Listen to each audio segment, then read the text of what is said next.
जय Hind dear students. आज हम करेंगे फिर से 5 क्वेश्चन मैथ्स के एनडीए के। तो समझते हैं क्या क्या क्वेश्चन है। तो पहली बात, if P is the perpendicular distance from origin to a plane passing through points 1 0 0 0 1 0 and 0 0 1, ये 3D प्लेन का केस है। और 3D प्लेन के अंदर जो प्लेन बनता है ये ऐसे बनता है। पॉइंट आया 1 0 0, दूसरा है 0 1 0 और तीसरा है 0 0 1। मैं आपके समझाने के लिए बता दूं, x upon A plus Y upon B plus Z upon C is equal to 1, ये इक्वेशन ऑफ प्लेन होती है। तो पॉइंट क्या आएगा, x plus Y plus Z is equal to 1। और उसके बाद कहता है कि then p is the perpendicular distance from origin. तो ओरिजिन से इस पर परपेंडिकुलर डिस्टेंस ड्रॉ करें तो p इज इक्वल टू कितना आएगा, हमने जब वैल्यू रखी तो 0 plus 0 plus 0 minus 1 upon square root of 1 का स्क्वायर प्लस 1 का स्क्वायर प्लस 1 का स्क्वायर। तो इसका मतलब आ गया √3।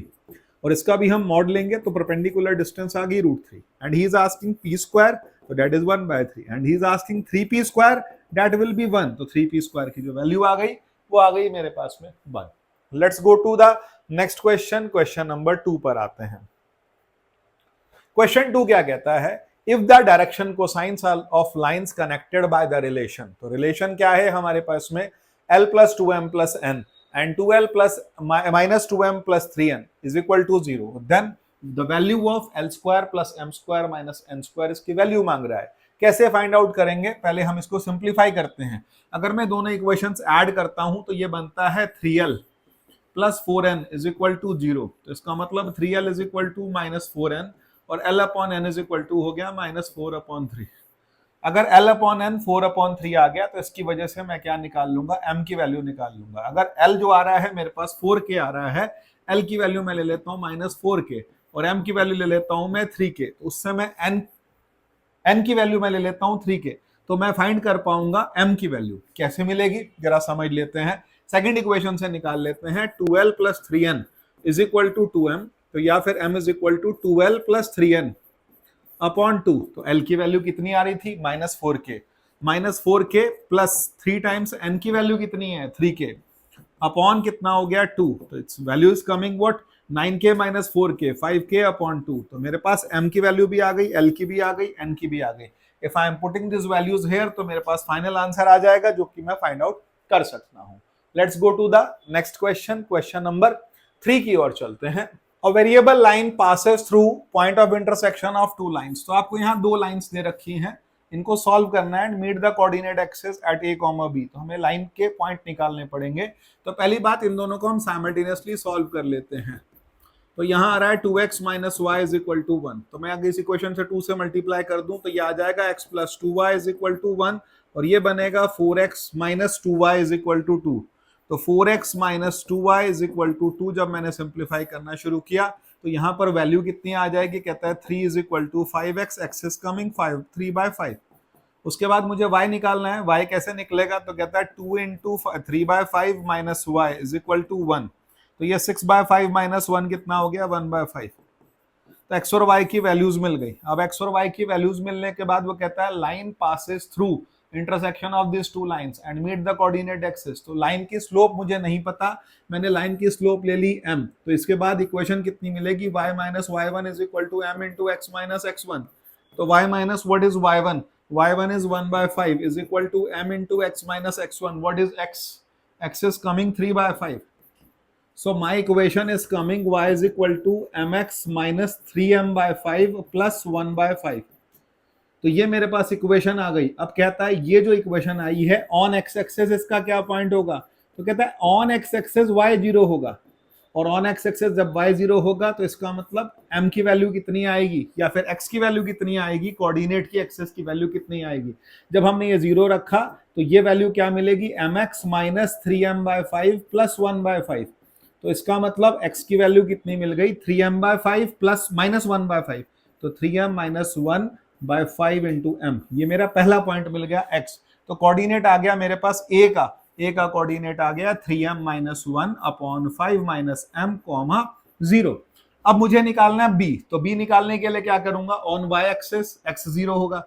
अब ऑन y एक्सिस x 0 होगा तो कोऑर्डिनेट ऑफ b कितना आ जाएगा मेरे पास में, तो 0, 1 माइनस 3m/5। अब मेरे पास दो कोऑर्डिनेट मिल गए। अब जब दो कोऑर्डिनेट निकल गए, मैं इसको डिलीट कर रहा हूं, लेकिन यहां पर दो पॉइंट आ गए मेरे पास ए और बी के। आपके समझने के लिए मैंने स्पीड स्लो कर दी, और स्पीड में 1, 1 - 3m/5 ये पॉइंट आ गया, और दूसरा पॉइंट आ गया 3m-1/5 - m, कॉमा 0। अब इसका मिड पॉइंट का लोकस बोल रहा है, तो मिड पॉइंट का लोकस का मतलब क्या हो गया, मिड पॉइंट पे मुझे क्या निकालना है, एक्स और वाई। अब और एक्स और वाई के लिए मैं क्या करूंगा, तो कहता है एक्स और वाई की वैल्यू निकालते हैं। ये वाला साइड हटा रहा हूं मैं। अब मेरे पास एक्स की वैल्यू कितनी आ रही है, एक्स की वैल्यू आ रही है 3m-1/5 प्लस 0/2। तो इसका मतलब मैं x की वैल्यू निकाल लूंगा। 2x इज इक्वल टू कितना आ गया मेरे पास, 2x इज इक्वल टू मेरे पास मिल रहा है 3m-1/5 - 1। अब इसके बाद दूसरा केस है। दूसरा केस क्या है, y की वैल्यू। y की वैल्यू कितनी आएगी, y की वैल्यू आएगी 1 - 3m/5 प्लस 0/2। तो इसका मतलब ये 10 आ गया। 10y is equal to 1 - 3m। इसका मतलब 3m is equal to 1 - 10y, और m की वैल्यू कितनी आ गई, 1 - 10y/3। ये m की वैल्यू जब आप यहां लगाएंगे तो जो एक्सप्रेशन आएगा that will be the locus of the mid point. हमने करा क्या, हमने ये जो दो लाइंस थी इनके पॉइंट ऑफ इंटरसेक्शन फाइंड किए इन टर्म्स ऑफ, अभी एक्स और वाई हमारे मिल गए थे, लेकिन मेरे पास लाइन की इक्वेशन निकालनी थी। मैंने स्लोप लिया m, और उसके बाद मैंने इक्वेशन निकाली, उसको on x axis on y axis A का वैल्यू निकाला, बी का वैल्यू निकाला। जब वो ए और बी का वैल्यू निकल जाएगा, उसका मिड पॉइंट निकाला।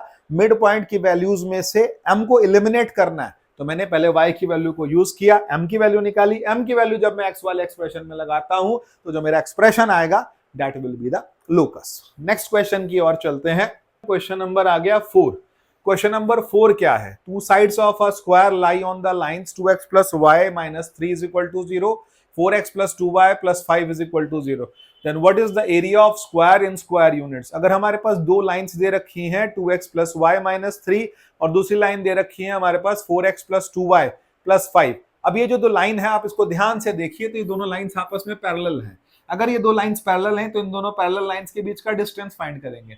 अब डिस्टेंस कैसे निकलेगा इन दो लाइंस के बीच का, तो ये दोनों कोएफिशिएंट सेम होने चाहिए। तो कोएफिशिएंट सेम होने के लिए मैंने इसको लिख दिया 2x + y + 5/2 is equal to 0। अब आप ध्यान से देखें, ये दो लाइंस पैरेलल हो गई, तो डिस्टेंस क्या होती है, c2 - c1, 5/2 - -3 का mod upon square root of 4 + 1।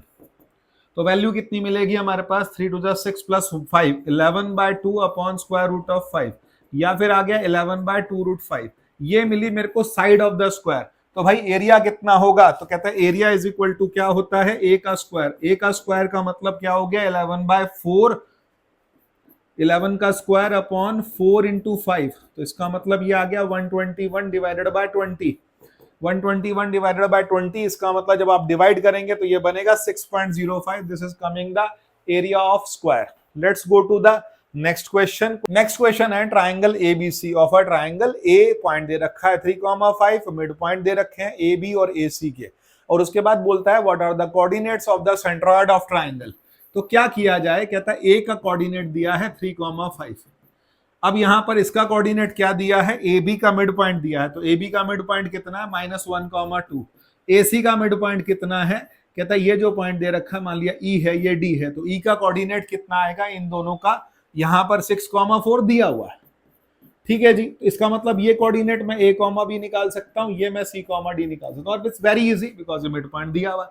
और जब ये पॉइंट मिल जाते हैं बी और सी के, तो मैं सेंट्रॉइड निकाल सकता हूं, और सेंट्रॉइड का फार्मूला होता है x1 + x2 + x3/3, y is equal to y1 + y2 + y3/3, and that will be your answer.